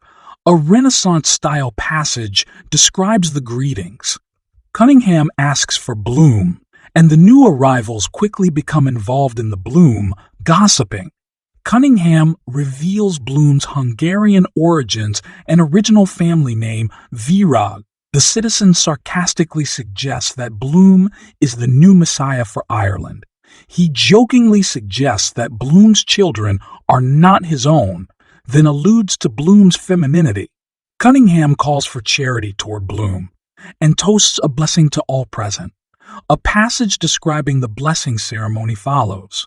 Bloom re-enters the pub breathlessly to find that Cunningham has arrived. Cunningham, sensing that the room is turning belligerent, escorts Bloom, Power, and Crofton out to their car. The citizen follows, yelling jibes about Bloom's Jewishness. The narrator is disgusted with the citizen for making a scene. Bloom, held back by Power, lists off famous Jews, including, finally, Christ. The citizen grabs a biscuit tin and throws it after the car. A long passage provides an exaggerated description of the impact of the tin. A biblical passage describes Bloom as Elijah in a chariot ascending into heaven. Episode 13. Nausicaa. A mawkish, cliched, third-person narrative describes the summer evening on Sandymount Strand, near Mary, star of the Sea Church. Bloom stands across the beach from three girlfriends, Sissy Caffrey, Edie Boardman, and Gertie McDowell, and their charges, Sissy's twin toddler brothers and Edie's baby brother, Sissy and Edie brother. Sissy and Edie tend to the babies and occasionally tease Gertie, who is sitting some distance away. The narrative sympathetically describes Gertie as beautiful and outlines the commercial products she uses to maintain her looks. Gertie's crush, the boy who bicycles past her house, has been aloof lately. Gertie daydreams of marriage and domestic life with a silent, strong man. Meanwhile, Edie and Sissy deal loudly with the children's disputes. Gertie is mortified by her friend's unladylike obscenity, especially in front of the gentleman, Bloom. Nearby, at the Star of the Sea Church, a men's temperance retreat begins with a supplication to the Virgin. The toddlers kick their ball too far. Bloom picks it up and throws it back. The ball rolls to a stop under Gertie's skirt. Gertie tries to kick the ball to Sissy but misses. Gertie senses Bloom's eyes on her and notices his sad face. She fantasizes that he is a foreigner in mourning who needs her comfort. Gertie displays her ankles and her hair for Bloom, knowing she is arousing him. Gertie wonders aloud how late it is, hoping Sissy and Edie will take the children home. Sissy approaches Bloom and asks for the time. Bloom's watch has stopped. Gertie watches Bloom put his hands back in his pockets and senses the onset of her menstrual cycle. She yearns to know Bloom's story. Is he married? A widower? Duty? Bound to a mad woman? Sissy and the others are preparing to leave when the fireworks from the Myris Bazaar begin. They run down the Strand to watch, but Gertie remains. Gertie leans back, holding her knee in her hands, knowingly revealing her legs while she watches a long Roman candle firework shoot high in the sky.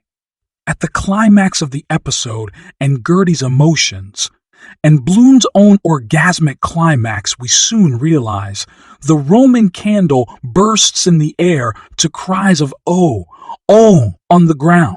As Gertie rises and begins to walk to the others, Bloom realizes that she is lame in one foot. He feels shock and pity, then relief that he did not know this when she was arousing him. Bloom ponders the sexual appeal of abnormalities, then women's sexual urges as heightened by their menstrual cycles. Remembering Gertie's two friends, he considers the competitiveness of female friendships like Molly's with Josie Breen. Bloom remembers that his watch was stopped at 4:30, and he wonders if that is when Molly and Boylan had sex. Bloom rearranges his semen-stained shirt and ponders strategies for seducing women. Bloom wonders if Gertie noticed him masturbating. He guesses that she did, as women are very aware. He briefly wonders if Gertie is Martha Clifford. Bloom thinks about how soon girls become mothers, then of Mrs. Purefoy at the nearby maternity hospital. Bloom ponders the magnetism. That could account for his watch stopping when Boylan and Molly were together, perhaps the same magnetism that draws men and women together. Bloom smells Gertie's perfume in the air, a cheap smell, not like Molly's complex scent Opoponics. Bloom smells inside his waistcoat, wondering what a man's smell would be. The scent of the lemon soap reminds him that he forgot to pick up Molly's lotion. A nobleman passes Bloom. Bloom wonders about the man and considers writing a story called The Mystery Man on the Beach. This thought reminds him of the Macintosh man at Dignam's funeral. Looking at Howth Lighthouse, Bloom considers the science of light and colors, then the day he and Molly spent there. Now Boylan is with her. Bloom feels drained. He notices that Mass seems to be over. The postman makes his 9 o'clock round with a lamp. A newsboy cries the results of the Gold Cup race. Bloom decides to avoid going home just yet. He reconsiders the incident in Barney Kiernan's. Perhaps the citizen meant no harm. Bloom thinks about his evening visit to Mrs. Dignam. Bloom tries to remember his dream last night. Molly was dressed in Turkish breeches and red slippers. Bloom picks up a stray piece of paper, then a stick.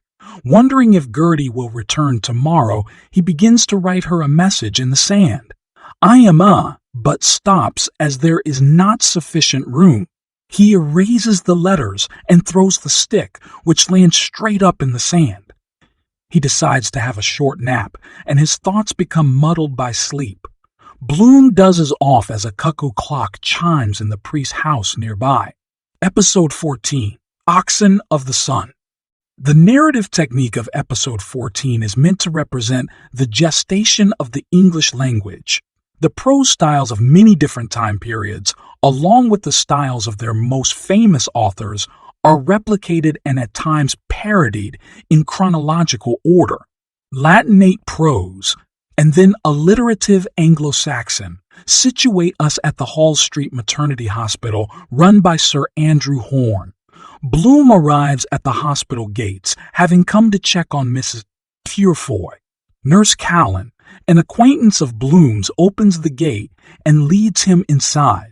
Their conversation about Mrs. Purefoy, who has been in labor for 3 days, is described in moralizing medieval prose.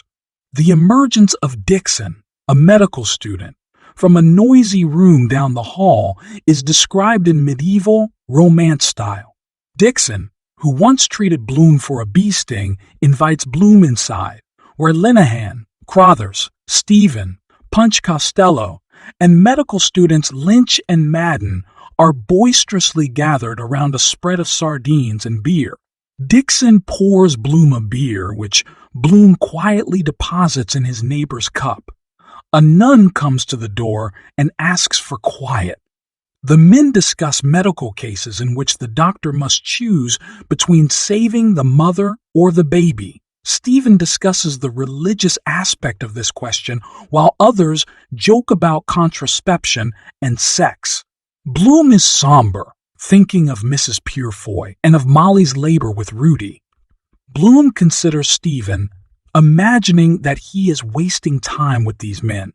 Stephen's pouring of more beer and consideration of the quibbles of Mary's pregnancy with Jesus are described in Elizabethan prose. Punch Costello interrupts with a bawdy song about a pregnant woman. Nurse Quigley comes to the door and shushes them. The men's teasing Stephen about the piety of his youth is described in early 17th century prose. A thunderclap erupts. Bloom notices that Stephen is truly frightened at this evidence of God's anger, and he attempts to calm Stephen by explaining the science of thunder. Buck Mulligan's meeting with Alec Bannon on the street nearby is described in 17th century diary style. Alec tells Buck about a girl he is dating in Mullingar, Millie Bloom. The two men walk together to the hospital on Hall Street. The good-for-nothing characters of Linehan and Costello are described in the prose style of Daniel Defoe. The subject of Deasy's letter and cattle health is broached. A long allegorical joke ensues about papal bulls, Henry VIII, and England's relationship to Ireland. Buck's arrival is described in Addison's and Steele's essay style. Buck jokes about his new occupation as a fertilizer for all female comers. A side conversation between Crothers and Bannon about Millie and Bannon's intent to purchase contraception in Dublin is described in Lawrence Stern's style. The men euphemistically discuss different contraceptive methods. The 18th century style of Oliver Goldsmith follows. Nurse Callan summons Dixon.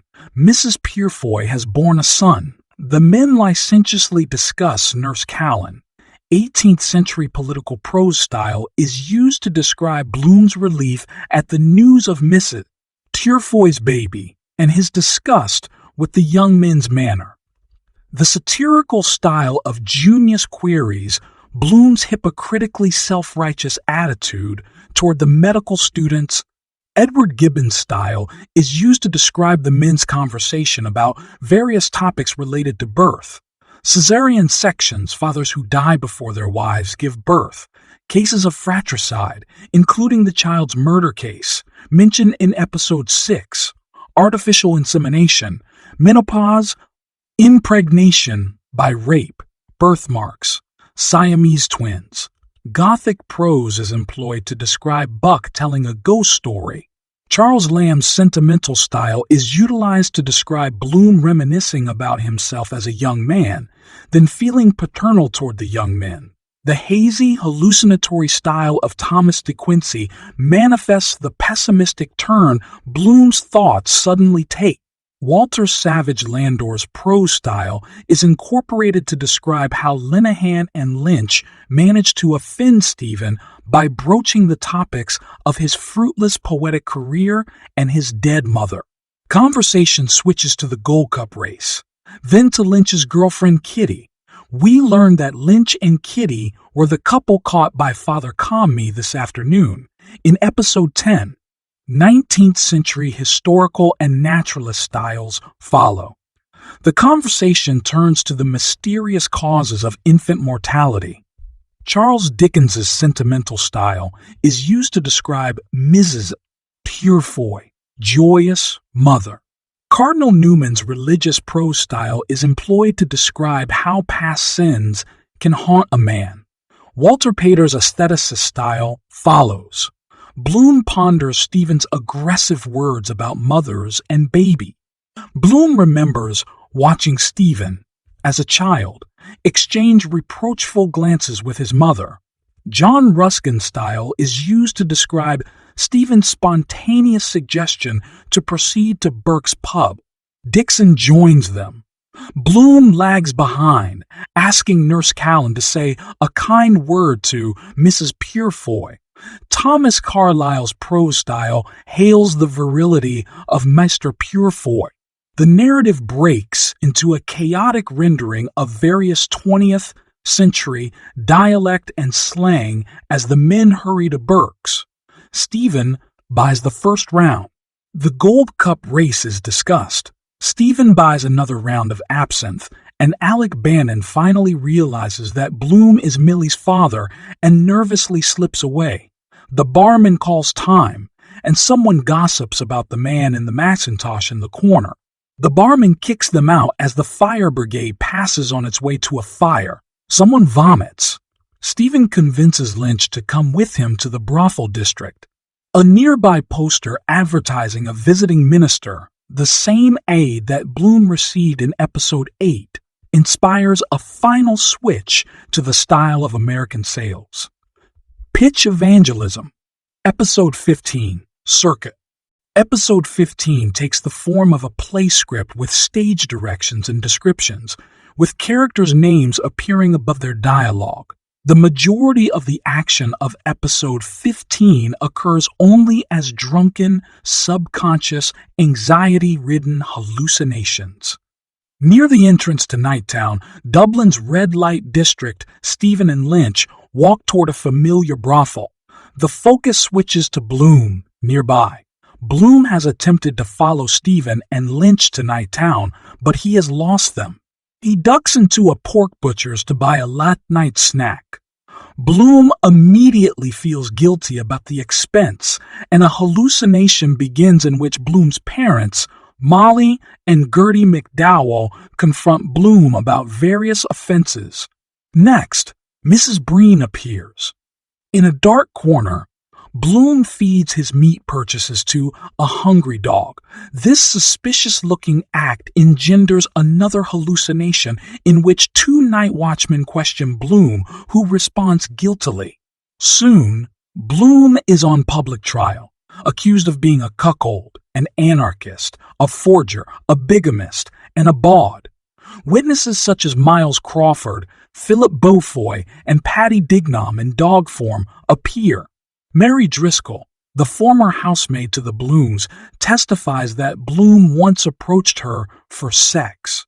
The nightmarish scene ends as Bloom is approached by prostitute Zoe Higgins. Zoe guesses that Bloom and Stephen, both in mourning, are together. She tells him Stephen is inside. Zoe playfully steals Bloom's lucky potato from his pocket, then teases Bloom for lucky potato from his pocket, then teases Bloom for lecturing her on the... Another fantasy ensues, in which Bloom's smoking lecture escalates into a campaign speech. Soon, Bloom, backed by Irish and Zionists, is coronated as leader of the new Blue Muslim. The nationalist hallucination turns sour when Bloom is accused of being a libertine. Buck Mulligan steps forward and testifies about Bloom's sexual abnormalities, then pronounces Bloom a woman. Bloom gives birth to 8 children. The hallucination ends with the reappearance of Zoe. Only a second of real time has passed since she last spoke. Zoe leads Bloom inside Bella Cohen's brothel, where Stephen and Lynch are socializing with prostitutes Kitty and Flory. Stephen is pontificating and playing the piano. Flory misunderstands Stephen and assumes he is making an apocalyptic prophecy. An apocalyptic hallucination, Stephen's, ensues. Another hallucinatory sequence, Bloom's, begins with the arrival of Leopold, Bloom's grandfather, who lectures Bloom about sex. When Bella Cohen herself enters the room, a long hallucination begins. Bella becomes Bello, proceeding to master and violate a feminized Bloom while taunting him about past sins and Boylan's virility. Bello suggests that Bloom's household would be better served without him, and Bloom dies. The hallucination continues, perhaps in Bloom's afterlife, with the pristine nymph from the picture in the Bloom's bedroom, humiliating Bloom for being a dirty mortal. The spell ends only when Bloom confronts the nymph with her own sexuality. Bloom finds Bella Cohen standing before him. Again, only seconds seem to have really passed since her entrance. Bloom gets his lucky potato back from Zoe. Bella demands payment from the men, and Stephen gives Bella more than enough money for all 3 of them. Bloom puts down some of his own money and returns Stephen's overpayment to him, then takes control of all Stephen's money for the evening since Stephen is drunk. Zoe reads Bloom's palm and pronounces him a henpecked husband.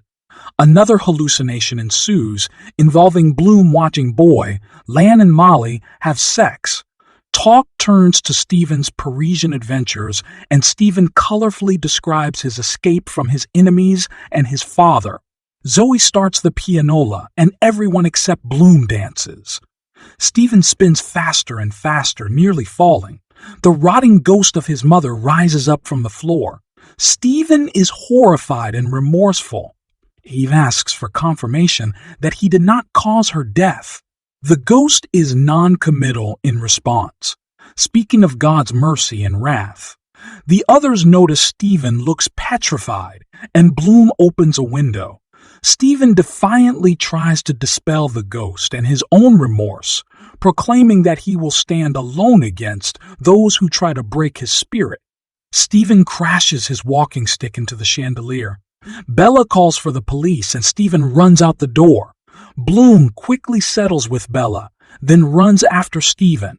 Bloom catches up with Stephen, who is surrounded by a crowd and is haranguing British Army Private Carr about unwanted British military presence in Ireland. Stephen announces his own personal intent to mentally subvert both priest and king. Bloom tries to intervene. Carr, feeling his king has been insulted, threatens to punch Stephen. Edward V.I., the citizen, the croppy boy, and old gummy granny, the personification of Ireland, appear to encourage the fight, though Stephen remains distasteful of violence. Lynch impatiently leaves. Stephen calls Lynch Judas, the betrayer. Carr knocks Stephen out. The police arrive. Bloom spots Corny Kelleher, who is close with policemen, and enlists his help with Simon's son. Kelleher satisfies the police and leaves. Alone in the street, Bloom bends over the barely conscious Stephen as an apparition of Rudy, Bloom's son, appears. Episode 16, Eumaeus. Bloom rouses Stephen and begins walking him to a nearby cabman's shelter for food. On the way, Bloom lectures Stephen about the dangers of Nighttown and drinking with friends who desert one. Stephen is silent. The men pass by Gumley, a friend of Stephen's father's. Further down, Stephen is accosted by a down-and-out acquaintance Corley. Stephen Half seriously advises Corley to apply for Stephen's soon-to-be vacant post at Deasy's school, then gives him a half-crown. Bloom is appalled by Stephen's generosity. As they continue on, Bloom reminds Stephen that he has no place to sleep tonight himself now that Buck and Haynes have ditched him. Bloom suggests Stephen's father's house and reassures Stephen of Simon's pride in him. Stephen is silent, remembering a depressing home scene. Bloom wonders if he has misspoken in his criticism of Buck. Bloom and Stephen enter the cabman's shelter, the keeper of which is rumored to be Skin, the Goat Fitzharris, the getaway, car driver during the Phoenix Park murders. Bloom orders coffee and a roll for Stephen. A red-haired sailor asks Stephen what his name is, then if he knows Simon Dedalus. Bloom is confused by Stephen's non-committal response. When the sailor begins telling tall tales of Simon Dedalus, Bloom assumes it must be a coincidence. The sailor introduces himself as D.B. Murphy and begins telling travel stories. He passes around a picture postcard of tribal women. Bloom notes, suspiciously, that the addressee's name is not Murphy. The sailor's tales remind Bloom of his own unambitious travel plans and of the untapped market of affordable travel for the average man. The sailor describes seeing an Italian knife a man in the back. At the mention of knives, someone brings up the Phoenix Park murders. Silence descends as the clientele think about the Park murders and glance surreptitiously at the keeper. Murphy shows off his tattoos, an anchor, the number 16, and a profile of Antonio, a friend who was later eaten by sharks. Bloom notices Bridie Kelly standing outside and ducks his head in embarrassment. Seeing her leave, Bloom lectures Stephen about dis-ease, ridden prostitutes. Stephen shifts the conversation from traffic and sex to traffic and soul. A confused discussion ensues. Bloom talks about simple gray matter, and Stephen talks about theological debates about soul. Bloom urges Stephen to eat and brings their conversation back to the sailor's tale about the Italian knifer. Bloom agrees that Mediterraneans are hot-tempered and mentions that his wife is half Spanish. Meanwhile, the other men discuss Irish shipping. The keeper insists England is draining Ireland's riches. Bloom thinks a break with England would be foolish, but he wisely keeps silent. He describes to Stephen the similar scene with the citizen and his own comeback about Christ also being a Jew, though Bloom reassures Stephen that he, Bloom, is not actually a Jew. Bloom outlines his own antidote to the citizen's combative patriotism. A society in which all men worked and were rewarded with a comfortable income. Stephen is unenthusiastic, and Bloom clarifies that work in Bloom's Ireland would include literary labor. Stephen scoffs at Bloom's plan, which condescends to Stephen. Stephen arrogantly inverts this by insisting that Ireland is important because it belongs to him. Bloom silently excuses Stephen's impolite and possibly unstable behavior on account of his drunkenness or his difficult home life. Bloom thinks again about the provenance of their meeting and imagines writing a tidbits piece entitled My Experiences in a Cabman's Shelter. Bloom's eyes wander the Evening Telegraph, including an item about Throwaway's Gold Cup victory and one about Dignam's funeral, in which Stephen's name and Immintosh are listed as attendees and his own name is misspelled as L. Boom! Stephen looks for Deasy's letter. Conversation in the shelter switches to Parnell and the possibility that he is not dead but merely exiled. Bloom thinks of the time he returned Parnell's dropped hat to him in a crowd. Bloom meditates on the theme of the long-lost returned, or an impersonator claiming to be the long-lost. Meanwhile, the keeper aggressively blames Kitty O'Shea, Parnell's married mistress, for Parnell's downfall. Bloom's sympathies are with O'Shea and Parnell. Kitty O'Shea's husband was obviously inadequate. Bloom shows Stephen a picture of Molly. Bloom silently hopes Stephen will abandon his prostitute habit and settle down. Bloom considers himself similar to Stephen, remembering his own youthful socialist ideals. Bloom, his head full of plans for them both, invites Stephen to his house for a cup of cocoa. Bloom pays the bill for Stephen's uneaten fare, and he takes Stephen's arm as Stephen's arm as Stephen still seems weak. They begin walking home and chat about music, then usurpers and sirens. Stephen sings an obscure song for Bloom, who considers how commercially successful Stephen could be with his vocal talent. The episode ends with a street sweeper's view of the two men walking arm in arm into the night. Episode 17, Ithaca. Episode 17 is narrated in the third person through a set of 309 questions and their detailed and methodical answers in the style of a catechism or Socratic dialogue. Bloom and Stephen walk home chatting about music and politics. Arriving home, Bloom is frustrated to find that he forgot his key. He jumps over the fence, enters through the kitchen, and re-emerges at the front gate to let Stephen in. In the kitchen, Bloom puts the kettle on. Stephen declines Bloom's offer to wash as Stephen is a hydrophobe. The contents of Bloom's kitchen are reviewed, including those that betray Boylan's presence earlier in the day. Gift basket and betting tickets. The latter remind Bloom of the Gold Cup, and the misunderstanding between himself and Bantam Lions in Episode 5 dawns on him. Bloom serves cocoa for them both, and they drink in silence. Bloom, watching Stephen think, considers his own youthful forays into poetry. The narrative reveals that Bloom and Stephen have met twice before, once when Stephen was 5, and another time when he was 10.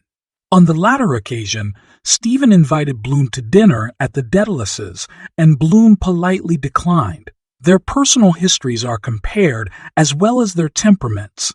Stephen's is artistic, while Bloom's tends toward applied science through his interest in invention and advertising. The two men trade anecdotes, and Bloom considers the possibility of publishing a collection of Stephen's stories. They recite and write Irish and Hebrew for each other.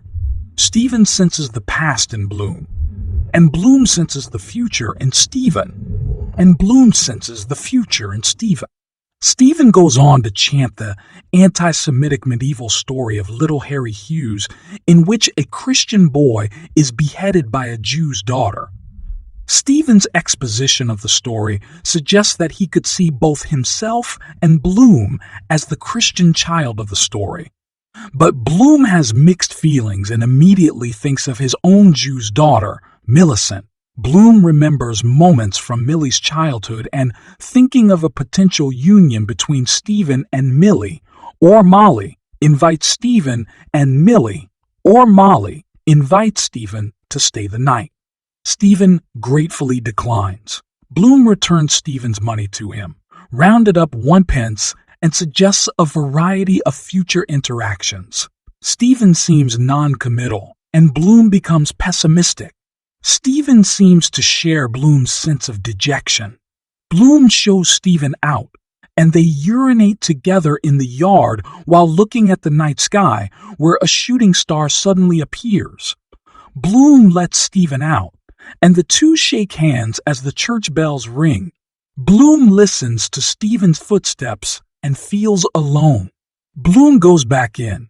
Entering the front room, he bumps his head on furniture that has been moved. He sits down and begins to disrobe. The contents of the room and Bloom's budget for the day, omitting the money paid to Bella Cohen, are cataloged. Bloom's ambition to own a simple bungalow in the suburbs is described. Bloom deposits Martha's letter in his locked cabinet drawer and thinks pleasantly about his favorable interactions today with Mrs. Breen, Nurse Callan, and Gertie McDowell. The contents of the second drawer include several family documents, including Bloom's father's suicide note. Bloom feels remorseful, mostly because he has not upheld his father's beliefs and practices, such as keeping kosher. Bloom is grateful for his father's monetary legacy, which saved him from poverty. Here, Bloom daydreams of his unrealized vagrant self, traveling all over the globe, navigating by the stars. Bloom's reverie ends, and he moves toward his bedroom, thinking of what he did and did not accomplish today. Entering the bedroom, Bloom notices more evidence of Boylan. Bloom's mind skims over his assumed catalog of Molly's 25 past suitors, of which Boylan is only the latest.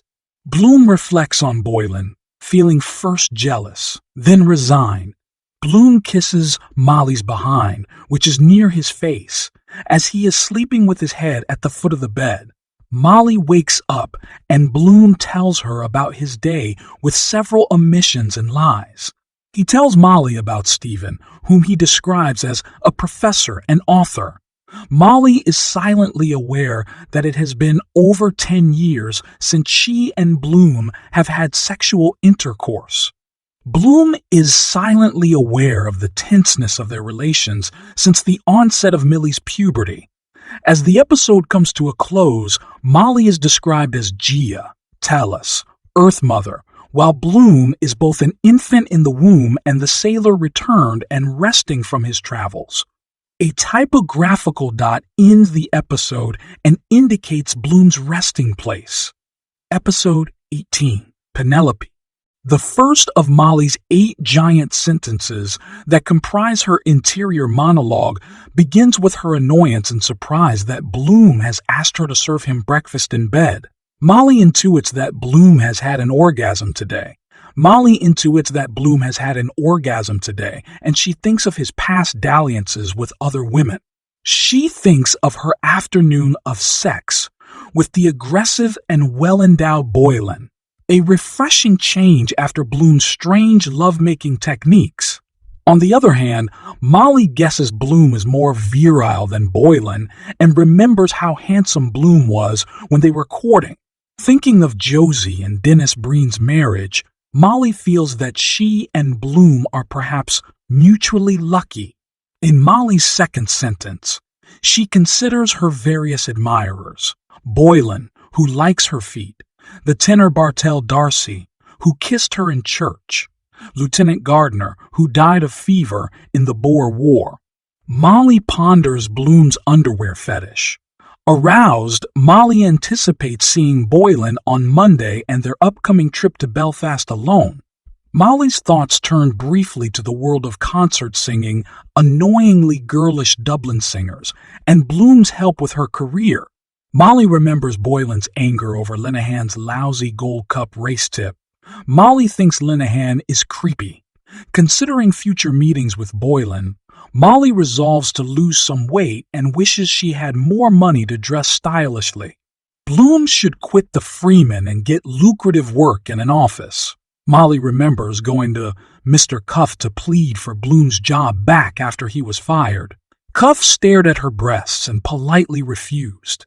In her third sentence, Molly ponders beautiful female breasts and silly male genitalia. She thinks of the time Bloom suggested she pose naked for a photographer to make money. She associates pornographic pictures with the nymph picture that Bloom used to ineptly explain memphispicosis this morning. Back to breasts. She remembers how Bloom once suggested they milk her excess breast milk into tea.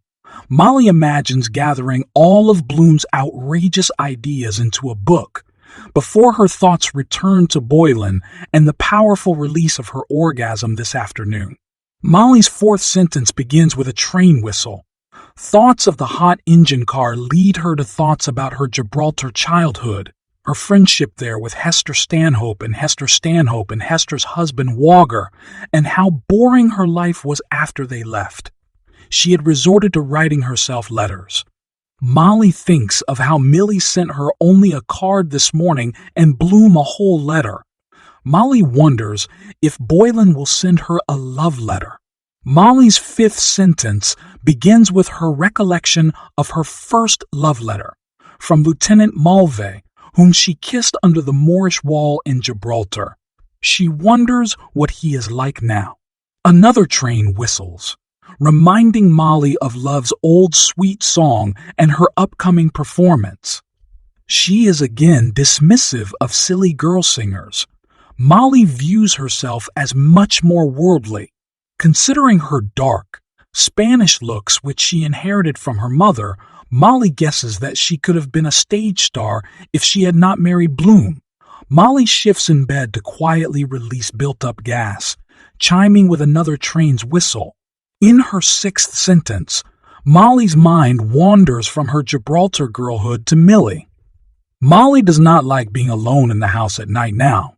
It was Bloom's idea to send Millie to Mullingar to learn photography because he sensed Molly and Boylan's impending affair. Molly ponders her close but tense relationship with Millie, who has become wild and good-looking like Molly used to be. Molly realizes with frustration that her period is starting and gets up to use the chamber pot. She realizes that Boylan did not make her pregnant. Scenes from the afternoon run through her mind. In her seventh sentence, Molly climbs quietly back into bed and thinks back over their frequent moves.